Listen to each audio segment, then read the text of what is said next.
अस्सलाम वालेकुम दोस्तों, क्या हाल चाल है। उम्मीद करता हूँ आप बिल्कुल खैरियत से होंगे। मैं भी बिल्कुल खैरियत से हूँ। तो ये देखिए जी, कसूरी मेथी हमने लगाई हुई है। सितंबर एंड में लगाई थी और अभी नवंबर के पहले वीक में तैयार हो गई है। और माशाल्लाह रेट जो है 150-200 रुपये पर केजी जा रहा है।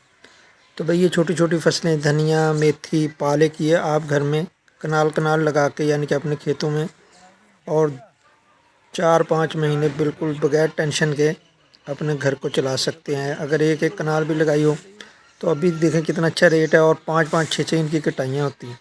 तो ये माशाल्लाह तैयार हो गई है। तो छोटे ज़मींदार इस तरह कर सकते हैं, जो इनके स्मॉल लेवल पे काम करना चाहिए। छोटे तो नहीं, वो भी बड़े होते हैं, सॉरी। बहरहाल ये है कि भाई अच्छा पैसा कमा सकते हैं।